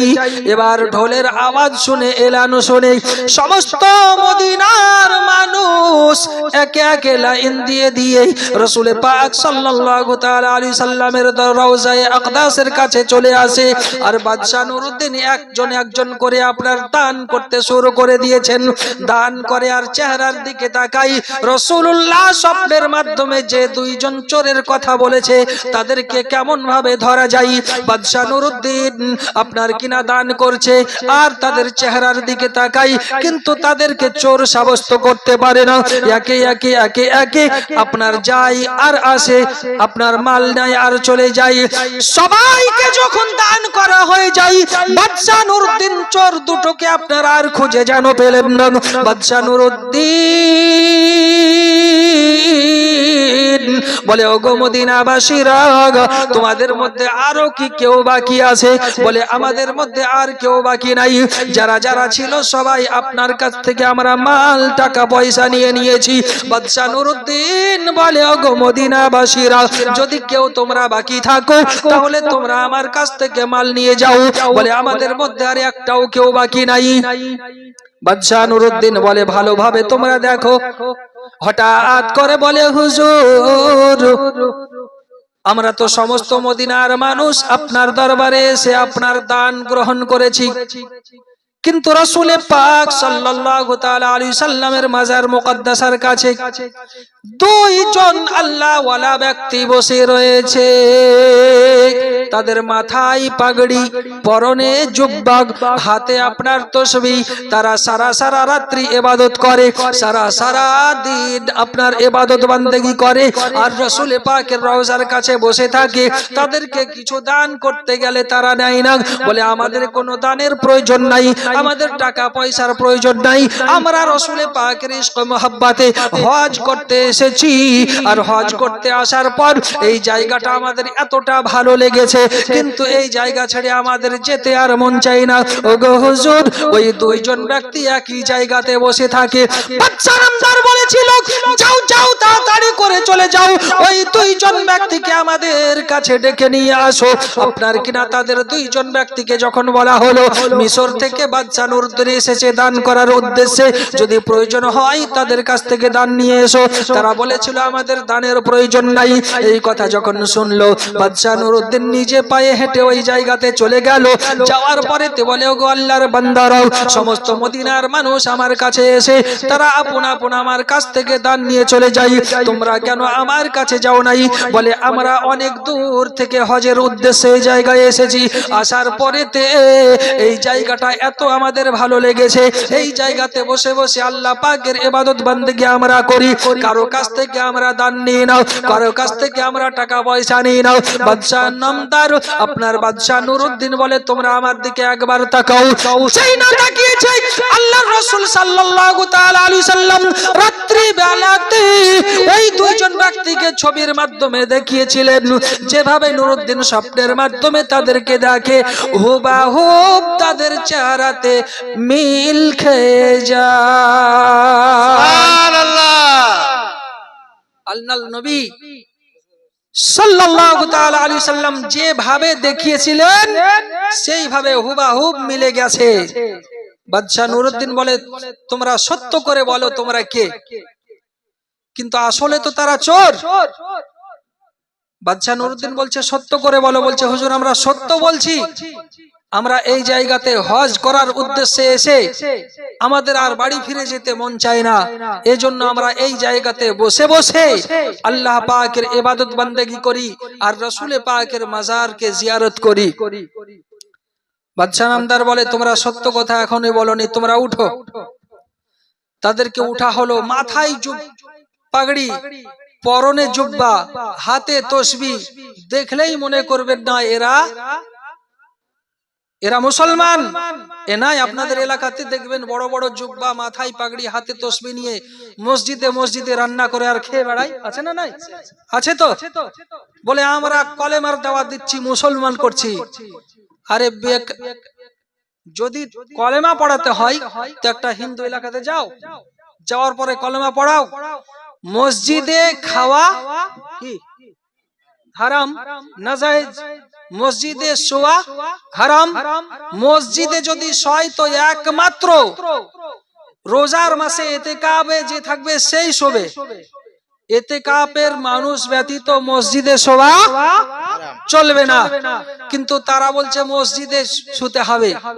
আবার মসজিদে শোয়ার পর তারা এটাও বলছে রাত্রিবেলাতে যদি শরীর নাপাকি হয়ে যায় তাহলে কোমর থেকে ধুয়ে ফেললে পাক হয়ে যাবে। কত বড় নালায়েক তারা! তাহলে তাদের মাথাতে জুব্বা, পরনে পাগড়ি, হাতে তসবিহ মনে করে তারা তো ভালোই কলেমার দাওয়াত দিচ্ছে। না, একে ভালো বলবেন না, কারণ ই হচ্ছে ঈমান চোর। আপনার ঈমানটাকে চুরি করবে। বাদশা নুরউদ্দিন বলছে উঠো। উঠানো হলো। সুন্নি মুসলমান বাদশা নুরউদ্দিন যখন তাদের দুইজনাকে তুলে দিয়েছে, দুইজনাকে তোলার পর বাদশা নুরউদ্দিন এবার দেখে একটা মুসাল্লা বিছানো রয়েছে।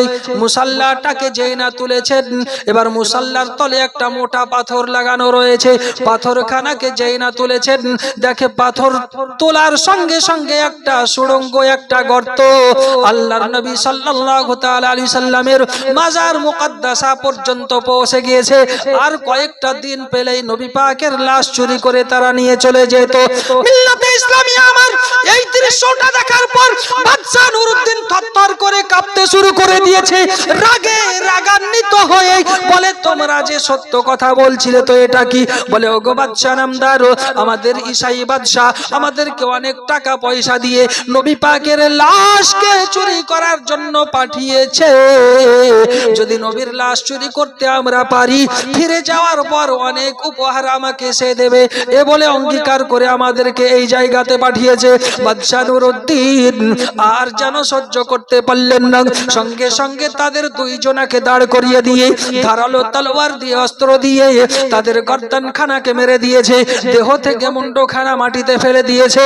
তারপর বাদশা নুরউদ্দিন এতটা কান্না করলেন, বাবা, কান্না করতে করতে করতে করতে আপনার কিনা দেহখানা ভিজিয়ে দিয়েছে। চোখের পানিতে সারা শরীরটা যেন ভিজে গেল।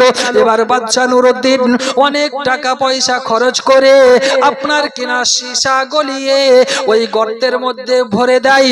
আর রওজায়ে রাসূলের চতুর সাইডকে খনন করার পর এমন ভাবে সীসা গলিয়ে ঢেলে দিয়ে জমাট করে দিয়েছে, কিয়ামতের সকাল পর্যন্ত নবী পাকের লাশ কেউ চুরি করতে পারবে না। কিয়ামত হয়ে যাবে কিন্তু নবীর লাশ কেউ চুরি করতে পারবে না। এ কেমন প্রেমিক! নবীর মোহাব্বতে মিশর থেকে 16 দিনের পথ অতিক্রম করে রওজায়ে রাসূলের কাছে এসে আপনার কিনা রাসূলের দুশমনকে শেষ করে দিয়ে নবী পাকের মাজার মুকদ্দাসাকে এমন ভাবে ঘেরাও করেছে যে কিয়ামত হয়ে যাবে তো কেউ নবী পাকের লাশকে চুরি করতে পারবে না। এই ছিল প্রকৃত প্রেমিক। জোরে বলুন সুবহানাল্লাহ। আমার এই মনের সেই কামনা সোনার মদিনা। জোরে সুবহানাল্লাহ, সুবহানাল্লাহ। এই গজলটা আমি পড়বো, আমার সঙ্গে সঙ্গে আপনারাও শুধু এতটুকু কথা বলবেন, সোনার মদিনা। আচ্ছা, সোনার মদিনা কথাটা বললে লাভ আছে না লস আছে? আচ্ছা, ভোটের সময়, ইলেকশনের সময় আমরা ইনকিলাব জিন্দাবাদ বলি কি বলি না? বন্দে মাতারাম বলি কি বলি না? তো একজন বললে আমরা হাত উঠিয়ে উঠিয়ে ড্যান্স করি আর ইনকিলাব জিন্দাবাদ, মমতা ব্যানার্জি জিন্দাবাদ। তো মমতার স্লোগানে আমরা জিন্দাবাদ বলতে পারি, আর নবীর কথা আর নবীর মদিনার কথা যখন আমাদের মতো মুসলমানের কাছে আসে তো বলতে বড় লজ্জা বোধ হয়। কি হয় কি হয় না? লজ্জা লাগে। কিন্তু লজ্জা করলে হবে না। মদিনা এমনই একটা জায়গা, রাসূল পাকের দরবার এমনই একটা জায়গা, সেই জায়গা যাওয়ার মতো আমাদের তো সামর্থ্য নাই, কিন্তু নবী নবী করতে করতে, মদিনা মদিনা করতে করতে এটাই যদি আল্লাহ কবুল করে নাই তো আমাদের একদিন সেই জায়গায় চলে যাওয়া হবে, ঠিক কিনা? তা আমি শুধু গজলটা পড়বো, আপনারা আমার সঙ্গে শুধু সোনার মদিনা এতটুকু বলবেন। আমার এই মনের সেই বাসনা সোনার মদিনা, জোরে এই মনের সেই কামনা সোনার মদিনা। মনের মাঝে আছো তুমি,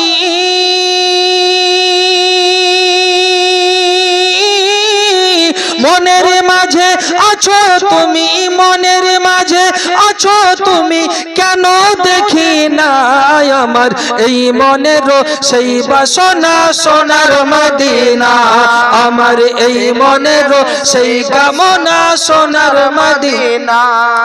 সবুজ গম্বুজের নিচে একটু দাঁড়াবো, আমার প্রিয় নবীজিকে সালাম জানাবো।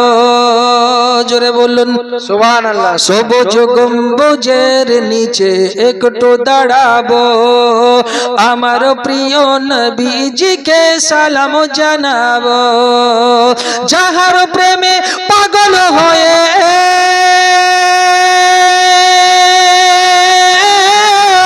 যাহার প্রেমে পাগল হয়ে, যাহার প্রেমে পাগল হয়ে হলাম দিবানা, আমার এই মনের সেই কামনা সোনার মদিনা। আমার এই মনের সেই বাসনা সোনার মদিনা। মনের মাঝে আছো তুমি, কেন দেখি না আমার এই মনের সেই বাসনা সোনার মদিনা। জন্মভূমি ভারতে মন আর যেটিকে না, পাখি হলে উড়ে যেতাম সোনার মদিনা। জোরে বলুন আল্লাহুম্মা আমিন আমিন আমিন। জন্মভূমি ভারতে মন আর যেটিকে না, পাখি হলে উড়ে যেতাম সোনার মদিনা। কবুল করো এই বাসনা, কবুল করো এই বাসনা, ওহে রব্বানা। আমার এই মনের সেই কামনা সোনার মদিনা। আমার এই মনের সেই বাসনা সোনার মদিনা। মনের মাঝে আছো তুমি, কেন দেখি না আমার এই মনের সেই কামনা সোনার মদিনা। শেষ নিদানে নবী বিনে কোনো গতি নাই, সেই কারণে আমরা সবাই নবীর দিদার চাই। জোরে বলুন সুবহানাল্লাহ। শেষ নিদানে নবী বিনে কোনো গতি নাই, সেই কারণে আমরা সবাই নবীর দিদার চাই। স্বপ্নে হলেও দেখা দিও,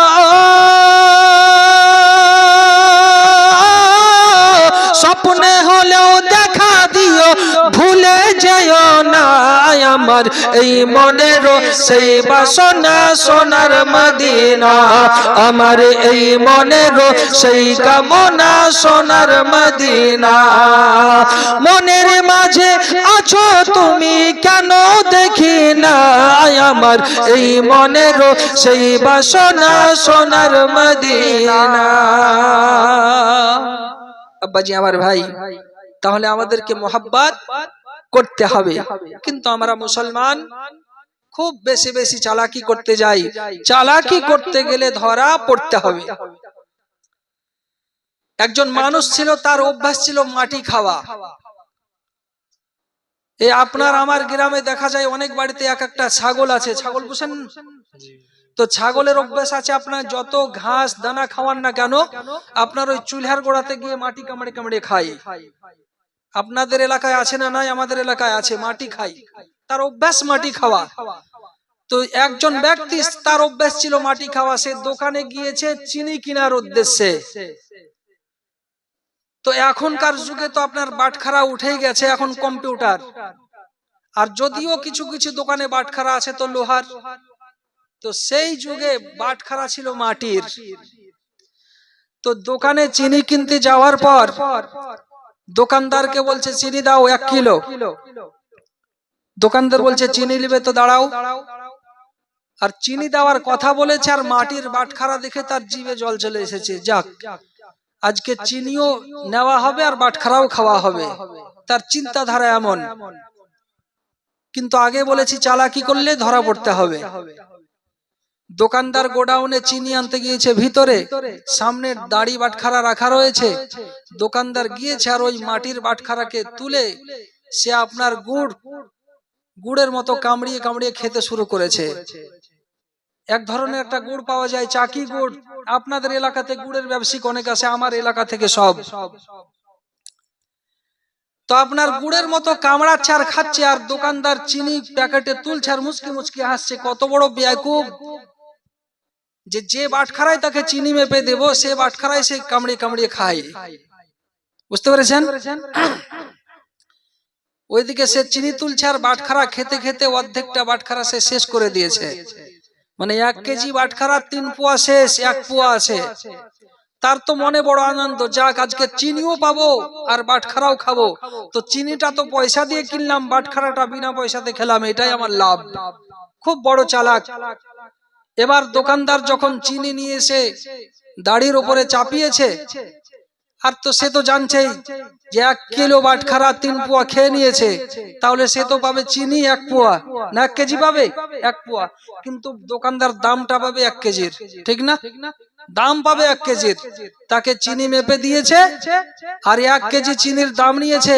সে মনের আনন্দে চিনিটাকে হাতে নিয়েছে, আর হাতে নেওয়ার পর বলে, যাক আজকে চিনিও পেলাম আর বাটখারাও ফ্রিতে খাওয়া হলো। মিল্লাতুল ইসলামিয়া আমার, তাহলে চালাকি করলে ধরা পড়তে হবে। দুনিয়ার বুকে আমরা মুসলমান এসেছি, আজকে নামাজ ছেড়ে দিয়ে চালাকি বড় আরাম। রোজার মাসে টুটি থেকে ভুটি পর্যন্ত খেয়ে মহিষের মতো ফুসফাস করে ঘুম পাড়ি, আর বড় আরাম। কিন্তু কিয়ামতের দিন আমাদেরকে ধরা পড়তে হবে, কি হবে না? আজকে রোজা ছাড়লাম, নামাজও ছাড়লাম, নেক আমলও ছাড়লাম, তো দুনিয়াতে চালাকি করলাম। কিয়ামতের দিন আল্লাহর দরবারে চালাকি আমাদের চলবে না। চালাকি দুনিয়াতেই, তো চালাকি করবেন তো ধরা আপনাকে পড়তে হবে। আব্বাজান আমার ভাই জানেরা মাথায় রাখুন, চালাকি বাদ দিয়ে দিতে হবে। আমার আল্লাহ পাক আল্লাহ তাআলা জগতের বুকে এমনই একজন নবী পাঠিয়েছেন, ও নবীর ইশক মোহাব্বত আমাদের মধ্যে রাখতে হবে। নবী পাক সাল্লাল্লাহু তাআলা আলাইহি সাল্লামের প্রেমিক যারা হয়, নবী পাকের খাঁটি উম্মত যারা হয়, তারা জিন্দেগির বুকে কোনোদিন চালাকি করেনি ভাই। তারা নবী পাকের ইশক মোহাব্বতে সারা জীবনটাকে আপনার কুরবানি করে দিয়েছেন, বিসর্জন দিয়ে দিয়েছেন। নবী পাক সাল্লাল্লাহু তাআলা আলাইহি ওয়াসাল্লামের একজন সাহাবী, যার নাম হযরতে আমর বিন জামুহ রাদিয়াল্লাহু তাআলা আনহু। ইনি ছিলেন একজন ন্যাংড়া সাহাবী, পায়ে আপনার হাঁটতে পারতেন না, চলতে পারতেন না। উহুদের ময়দানে যুদ্ধের ডাক দিয়েছেন রাসূলুল্লাহ। রাসূল পাকের আওয়াজ শুনে সাহাবায়ে কেরাম নবী পাকের দরবারে যুদ্ধে যাওয়ার জন্য প্রস্তুতি নিয়ে নিয়েছেন। ওই যুদ্ধের ময়দানে আমর বিন জামুহর 4 জন ছেলে, তারাও আপনার যুদ্ধের ময়দানে গিয়ে হাজির হয়ে গিয়েছে। হযরতে আমর বিন জামুহ রাদিয়াল্লাহু তাআলা আনহু আপনার কিনা ন্যাংড়া পানিয়ে নবী পাক সাল্লাল্লাহু তাআলা আলাইহি সাল্লামের দরবারে যাওয়ার জন্য প্রস্তুতি নিয়েছেন।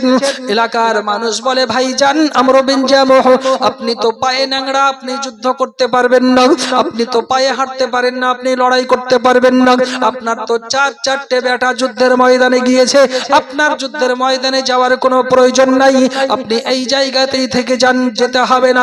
আমর বিন জামুহ বলেছিল, না না না, এটা কখনো হতে পারে না। আমি নিজ চোখে দেখতে পাই আমার 4টা ছেলে আল্লাহর জান্নাতে যাবে, আর আমি তাদের পিতা হয়ে বঞ্চিত থাকব, এটা হতে পারে না। মিল্লাতে ইসলামিয়া আমারও আমর বিন জামুহ যখন জেদ ধরে বসেছে, আমাকে যুদ্ধের ময়দানে যেতে হবে, নবী পাক সাল্লাল্লাহু তাআলা আলাইহি সাল্লাম ডাক দিয়েছে, বলে নবী ডাক দিয়েছে তো কি হয়েছে, তুমি তো পায়ে ন্যাংড়া, তোমার তো চারটে বেটা গিয়েছে, তোমার যাওয়ার কোনো প্রয়োজন নাই। আমরু বিন জামহ বলে না না না, আমাকে যুদ্ধের ময়দানে যেতে হবে। কোনো মতোই যখন শুনলো না, আমরু বিন জামহ যেই না তৈরি হয়ে গিয়েছে, বিবি আপনার কাছে চলে এসেছে, ওগো আমার স্বামী, ওগো আমার মাথার তাজ, আমি আপনাকে যুদ্ধে যেতে দিতে পারি না, কারণ আপনি হচ্ছেন ন্যাংড়া, আপনি হচ্ছেন অক্ষম, যুদ্ধের ময়দানে আপনার যাওয়ার কোনো প্রয়োজন নাই, আপনাকে লড়াই করতে যেতে হবে না। বলে বিবি রে, আমার চারটে ছেলে রাসূলে পাকের ইশক মোহাব্বতে লড়াই করে কাফেরের তলোয়ারের নিচে গর্দান দিয়ে আল্লাহর জান্নাতে চলে যাবে, আমি তাদের পিতা হয়ে আলাদা থাকবো কেমন করে? তার বিবি বলেছিল, ওগো আমার স্বামী, ওগো আমার মাথার তাজ, আপনাকে যুদ্ধে যেতে হবে না, আপনি লড়াই করতে পারবেন না ন্যাংড়া পা নিয়ে। বলে না না না, আমার ন্যাংড়া পা হয়েছে তো কি হয়েছে, আমার অন্তরে নবী পাকের ইশক মোহাব্বত রয়েছে, আমাকে যেতে হবে, লড়াই করতে হবে। তার বিবি বলেছিল, ওগো আমার স্বামী, ওগো আমার মাথার তাজ, আমি দেখতে পাই আপনি যুদ্ধের ময়দান থেকে ফিরে ফিরে বাড়ির দিকে চলে আসছেন। যখন তার বিবি এই কথা বলে, হযরত আমরু বিন জামহ রাদিয়াল্লাহু তাআলা আনহু আল্লাহ পাক আল্লাহ তাআলার দরবারে দুটো হাত উঠিয়ে ফরিয়াদ করছে, রব্বুল আলামিন, আপনার নবী সাল্লাল্লাহু তাআলা আলাইহি সাল্লামের ইশক মোহাব্বতে আমি আমরু বিন জামহ ন্যাংড়া পা নিয়ে যুদ্ধের ময়দানের দিকে বেরিয়ে গেলাম, আল্লাহ পাক আল্লাহ তাআলা আমি আমরু বিন জামহকে যেন বাড়ির দিকে ফিরে না আসতে হয়। আল্লাহুম্মা লা তুরাদ্দানি ইলা আহলি, আল্লাহ পাক আল্লাহ তাআলা আমি আমরু বিন জামহ যেন বাড়ির দিকে ফিরে না আসি। এই দোয়াটা করার পর রাসূলুল্লাহর দরবারে চলে গেলেন। রাসূল পাক সাল্লাল্লাহু তাআলা আলাইহি সাল্লামের দরবারে যাওয়ার পর আল্লাহর নবী সাল্লাল্লাহু তাআলা আলাইহি সাল্লামকে সালাম পেশ করেছেন, আসসালাতু ওয়াসসালামু আলাইকা ইয়া রাসূলুল্লাহ, আসসালাতু ওয়াসসালামু আলাইকা ইয়া হাবিবাল্লাহ। দরদি নবীজি, আমি আপনার দরবারে এসেছি যুদ্ধে যাওয়ার জন্য, লড়াই করার জন্য, আপনি আমাকে অনুমতি দিন, হুকুম দেন। নবী পাক সাল্লাল্লাহু তাআলা আলাইহি সাল্লাম বলে, আমরু বিন জামহ, তোমাকে লড়াই করার কোনো প্রয়োজন নাই, তোমাকে যুদ্ধে যাওয়ার কোনো প্রয়োজন নাই, তোমার তো ন্যাংড়া পাগ, তোমার তো অক্ষম পাগ, এই অচল পা নিয়ে তোমাকে লড়াই করতে যেতে হবে না। বলে, ইয়া রাসূলুল্লাহ, ইয়া হাবিবাল্লাহ, আমার চারটে বেটা যুদ্ধের ময়দানে হাজির হয়েছে, আমার চারটে বেটা আল্লাহর রাস্তায় জিহাদ করে আপনার ইশক মোহাব্বতে জীবন দিয়ে তারা জান্নাতে চলে যাবে, আমি তাদের পিতা হয়ে কেমন ভাবে সহ্য করব, আমি তাদের পিতা হয়ে কেমন ভাবে বঞ্চিত থাকব? ইয়া রাসূলুল্লাহ, ইয়া হাবিবাল্লাহ, আপনি আমাকে অনুমতি দিয়ে দিন। নবী পাক সাল্লাল্লাহু তাআলা আলাইহি সাল্লাম বলে, আমরু বিন জামহ, তোমাকে লড়াই করতে হবে না, যুদ্ধ করতে হবে না, তোমার বাড়ি দিকে ফিরে চলে যাও। বারবার যখন বলা হয়েছিল, হযরত আমরু বিন জামহ রাদিয়াল্লাহু তাআলা আনহু বলে, ওগো নবীজি, খবরদার যেন আপনি আমাকে বাড়ি যেতে বলবেন না, আমি বড় আশা নিয়ে এসেছি, আমি বড় মনের আকাঙ্ক্ষা নিয়ে এসেছি, আজকে লড়াই করতে করতে আপনার ইশক মোহাব্বতে আমি আমার জীবনটাকে শহীদ করে দেব, বিসর্জন দিয়ে দেব। রাসূল পাক সাল্লাল্লাহু তাআলা আলাইহি সাল্লাম বলে, ওগো আমরু বিন জামহ, যাও যাও যাও, তোমাকে আমি রাসূলুল্লাহ অনুমতি দিয়ে দিলাম। যেই না অনুমতি দেওয়া হয়, হযরত আমরু বিন জামহ ন্যাংড়া পা নিয়ে যুদ্ধের ময়দানে চলে গেল। আব্বা জান, আমার ভাইজানেরা, এই আমার জওয়ান যুবকেরা, মাথায় রাখুন, লড়াই যখন শুরু হয়ে গেল, লড়াই শুরু হয়ে যাওয়ার পর হযরত আমরু বিন জামহ রাদিয়াল্লাহু তাআলা আনহুর এক নম্বর বেটা চলে যায়। যাওয়ার পরেতে কাফেরদের সঙ্গে লড়াই করতে করতে আপনার কিনা লড়াই সমাপ্ত যখন হলো, সে আপনার কাফেরের তলোয়ারের নিচে গর্দানখানা দিয়ে আল্লাহর জান্নাতে চলে গেলেন। বলুন ইন্না লিল্লাহি ওয়া ইন্না ইলাইহি রাজিউন। দ্বিতীয় নম্বর বেটা ময়দানে আপনার চলে গেল। দ্বিতীয় নম্বর বেটা যখন ময়দানে চলে যাই, ওই দ্বিতীয় নম্বর বেটাও এবার লড়াই করতে করতে করতে করতে আল্লাহর রাসূল সাল্লাল্লাহু তাআলা আলাইহি সাল্লামের ইশক মোহাব্বতে আপনার কিনা নিজের জীবনটাকে বিসর্জন দিয়ে সেও আপনার শাহাদাত বরণ করলেন। তিন নম্বর বেটা যখন লড়াই করতে চলে যাই, তিন নম্বর বেটাও আপনার শাহাদাত বরণ করলেন। চার নম্বর বেটাও ময়দানে চলে গেল। আপনার কিনা আব্বা দাঁড়িয়ে দাঁড়িয়ে সব দৃশ্যখানা দেখতে আসে। পৃথিবীর জমিনে এমন আব্বা নাই যে নিজের চোখের সঙ্গে সামনে একই সঙ্গে চারটে ছেলে জীবন দেবে আর আব্বা দাঁড়িয়ে দাঁড়িয়ে দেখবে, এমন কোন পিতা আছে নাকি? আছে? নাই। হযরত আমর বিন জামুহ রাদিয়াল্লাহু তাআলা আনহু আপনার ওই জায়গাতে দাঁড়িয়ে রয়েছেন। 4 নম্বর বেটা যখন ময়দানে চলে গেল, আমার আল্লাহ পাক আল্লাহ তাআলার হাবিব সাল্লাল্লাহু তাআলা আলাইহি সাল্লামের ইশকে মহব্বতে লড়াই করতে করতে আমর বিন জামুহ 4 নম্বর বেটাও যেন আপনার শাহাদাত বরণ করলেন। 4 নম্বর বেটা যখন শাহাদাত বরণ করে নাই, হযরতে আমর বিন জামুহ এক হাতে তলোয়ার এক হাতে ঢাল ধরে নিয়ে ন্যাংড়া পা নিয়ে ন্যাংড়াতে ন্যাংড়াতে ময়দানে আপনার ঝাঁপিয়ে পড়েছে। বাবা, ময়দানে যখন ঝাঁপিয়ে পড়ে যাই, হযরত আমর বিন জামুহ রাদিয়াল্লাহু তাআলা আনহু কাফিরদের সঙ্গে এবার লড়াই করতে শুরু করেছে। তীর ও তলোয়ারের বর্ষণ শুরু হতে শুরু করেছে, তলোয়ারের আঘাত শুরু হতে করেছে। আমর বিন জামুহ ন্যাংড়া পা নিয়ে লড়াই করতে আসেন, তলোয়ার চালাতে আসেন, ঢাল দিয়ে আপনার কখনো তলোয়ারকে বেকার করতে আসেন।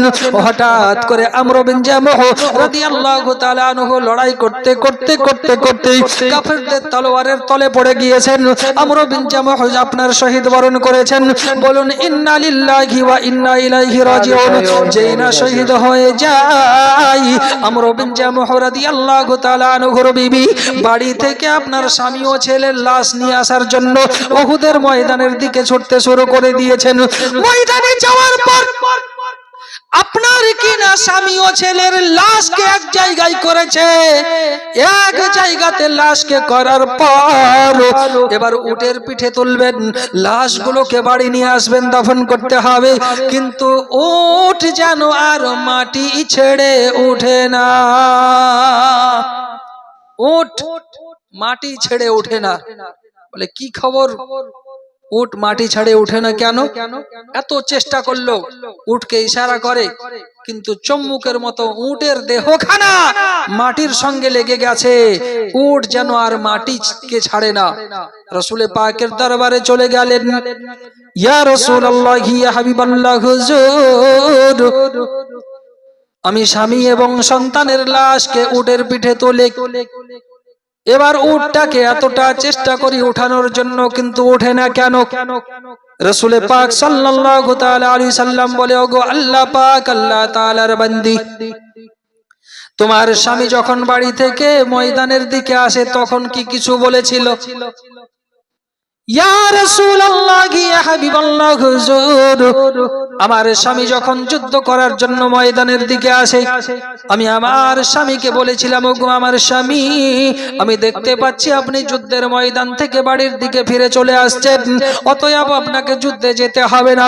এই কথা শোনার পর আমার স্বামী আল্লাহর দরবারে দুটো হাত উঠিয়ে বলেছিল, আল্লাহ পাক আল্লাহ তাআলা আমাকে যেন যুদ্ধের ময়দান থেকে বাড়ি ফিরে না আসতে হয়। ইয়া রাসূলুল্লাহ, এই কথাটা বলেছে। নবী আমার বলে, ওগো জননী, তোমার স্বামীর দোয়াটা আল্লাহ পাক আল্লাহ তাআলা কবুল করে নিয়েছে, সে শাহাদাত বরণ করেছে, তাকে বাড়ি নিয়ে যাওয়া হবে না, তাকে এই ময়দানের মধ্যেই দাফন করতে হবে। তাকে আর বাড়ি নিয়ে যাওয়া হবে না, তাকে এই ময়দানের মধ্যেই দাফন করতে হবে। লাশ আর উঠলো না, যুদ্ধের ময়দানে দাফন করে দেওয়া হলো।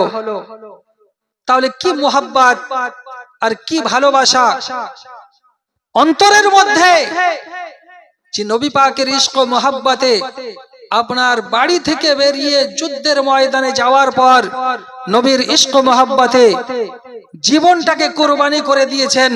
কিন্তু আমরা মুসলমান বর্তমান সময় সবাই নবীর প্রেম দাবি করি, সবাই নবীর আশিক দাবি করি, কিন্তু আমরা এতটুকু কাজ নামাজের দিকে ঝুঁকতে পারি না, ঠিক না? যদি নামাজের কথা বলা হয় তো বলে এখনো সময় আছে, যদি বলা যায় নামাজটা পড়ুন তো মাঠে ঘাটের কাজকর্ম করে শেষ করতে পারি না, নামাজ পড়ার সময়ই পাই না। হ্যাঁ গো, দিন রাত্রি আল্লাহ 24 ঘন্টা দিয়েছেন, 24 ঘন্টার মধ্যে 5 ওয়াক্ত নামাজ আল্লাহ ফরজ করেছেন। তো 5 ওয়াক্তের নামাজের সময় আপনি দিতে পারেন না, কিন্তু 12 ঘন্টা প্রখর রোদ্রে মাঠে বসে বসে দিতে পারেন। এই তো আমরা মুসলমান। আবার কেউ কেউ এমন কথা বলে, যে বেটা বেটির বিয়ে শাদী গুলো দিই তারপরে নামাজ পড়বো। কারণ বেটা বেটির আগে যদি কেউ নামাজ পড়ে, কপালে যদি ঘটা পড়ে যায়, তো বিহায় আর বিহানে সে চিনতে পারবে না, ঠিক না? বিয়ে আর হবে না মেয়ের। কি পোড়া কপাল, নামাজের দিকে যায় না। আবার যদি বলা যায় মুসলমান আপনি দাড়িটা রাখুন, তো বললে দাড়ি রাখলে চাষা চাষা লাগে। বলে কি বলে না, দাড়ি রাখলে চাষা চাষা লাগে। তো আমি বললাম দাড়ি রাখলে যদি চাচা চাষা লাগে, তাহলে দাঁতগুলো তুলে ফেলো, শিশু শিশু লাগবে, ঠিক কিনা? এই কথায় রাগ হচ্ছে? রাগ করে লাভ নাই, যেটা কথা সেটা বলতে হবে। দাড়ি একটা হচ্ছে মানুষের সৌন্দর্য, মুসলমানের সৌন্দর্য। দাড়ি রাখলে যদি চাচা চাচা মনে হয়, তাহলে দাঁতগুলো তুলে ফেলবেন, শিশু শিশু লাগবে। এই তো আমরা মুসলমান, আর এটাই হচ্ছে আমাদের মুসলমানের পরিচয়। কিন্তু না, মুসলমান কাকে বলে? আজকে দেখুন সাহাবায়ে কেরাম নবী পাক সাল্লাল্লাহু তাআলা আলাইহি সাল্লামের মুহাব্বতে আজকে ঘর বাড়ি সমস্ত কিছু ত্যাগ করে এক ডাকে আপনার ঘর ছেড়ে ময়দানে চলে গিয়েছেন। নবীর ইশক মুহাব্বতে জীবনটাকে তারা কুরবানি করে দিয়েছেন। তারা নিজের জীবনের মায়াও করেনি, সারা সারা রাত্রি দাঁড়িয়ে দাঁড়িয়ে ইবাদত করেছেন। রাত্রির ঘুমকে তারা হারাম করে দিয়েছেন। তারা ঘুমটাকে প্রাধান্য দেয়নি, তারা আল্লাহ রাসূলের কথাকে শ্রবণ করে সারা সারা রাত্রি ইবাদতের মধ্যে কাটিয়ে দিয়েছেন। আইলে সরকার মক্কা শহরিয়া মা, চাঁদ নিকলল বতৈবা নগরিয়া মা। জোরে বলুন সুবহানাল্লাহ, সুবহানাল্লাহ, সুবহানাল্লাহ। আইলে সরকার মক্কা শহরিয়া মা, চাঁদ নিকলল বতৈবা নগরিয়া মা, চাঁদ নিকলল বতৈবা নগরিয়া মা। आम नबी के कलीजा के टुकड़ा, नूरानी चादर पे गोरे गोरे मुखड़ा, के चंदा चमकेला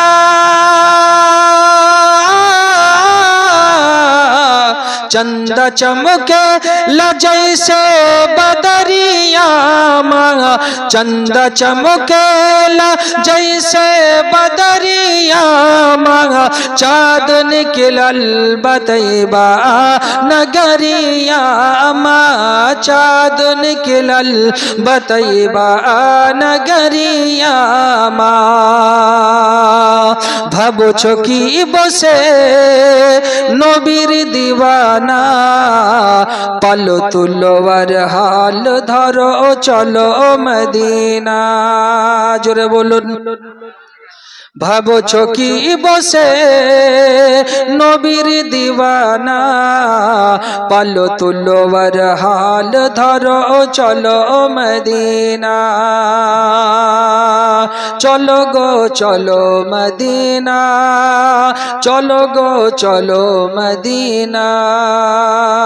কে ভয় দেখাস না, চুপ হয়ে যা এ দরিয়ার ঢেউ।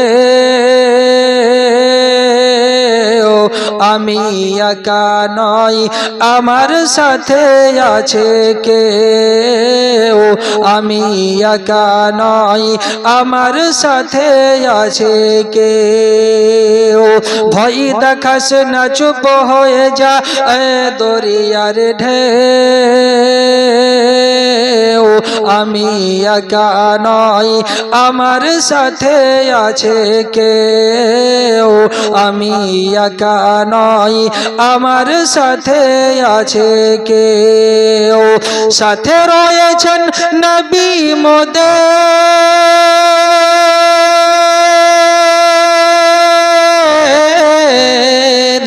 সাথে রয়েছেন নবী মোদের, সাথে রয়েছেন নবী মোদের। ডুববে না সাফিনা, ভাবছো কি বসে নবীর দিওয়ানা পালো তুলো হাল ধরো চলো মদিনা চলো গো চলো মদিনা চলো গো চলো মদিনা আল্লাহুম্মা সাল্লি আলা सैयदीना मौलाना मोहम्मद ওয়া আলা আলি সাইয়্যিদিনা मौलाना मोहम्मद সাল্লু আলা মুহাম্মাদিন सल्लु अला मोहम्मद हरदम ज़ुबान से निकालो पाक पाक नामे मोहम्मद नारे तकबीर नारे तकबीर नारे तकबीर नारे रिसालत नारे रिसालत मसला के आला हजरत मसला के आला हजरत नारे तकबीर नारे रिसालत বসে যান সবাই বসে যান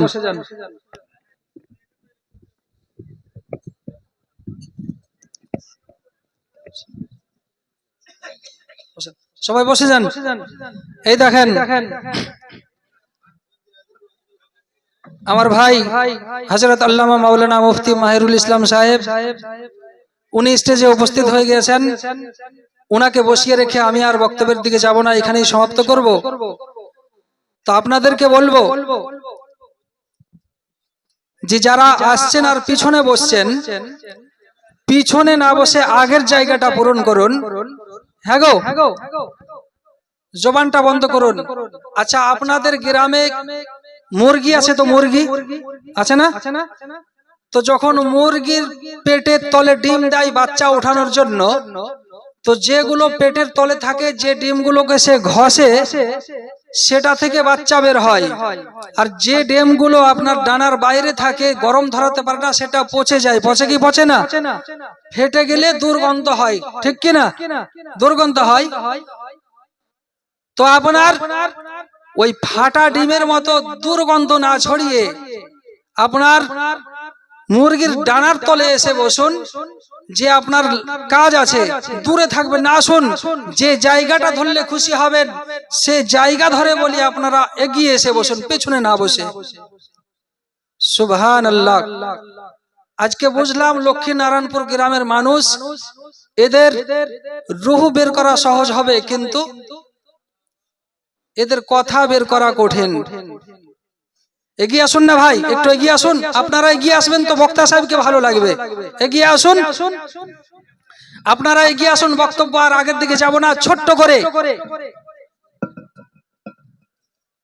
একটা উর্দু ভাষাতে দুটো শের পড়ে আমি আমার বক্তব্যের রীতি করব শুনবেন তো শুনবেন যারা যারা শুনবেন দুটো হাত উঠিয়ে নবীর মহব্বতে বলুন ইয়া রাসূলুল্লাহ আরেকবার বলুন ইয়া রাসূলুল্লাহ जो भी दुश्मन है मेरे रज़ा का जो भी दुश्मन है मेरे रज़ा का जल रहा था जला है जलेगा जो भी दुश्मन है मेरे रज़ा का जल रहा था जला है जलेगा और मसलके आला हजरत का नारा लग रहा है हमेशा लगेगा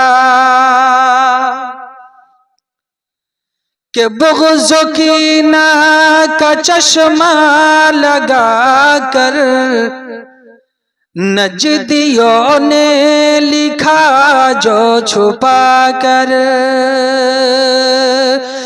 के बुग़्ज़ कीना का चश्मा लगा कर नजदियों ने लिखा जो छुपा कर आम हजरत से तो बच गया है, आला हजरत से कैसे बचेगा। जो भी दुश्मन है मेरे रज़ा का जल रहा था जला है जलेगा।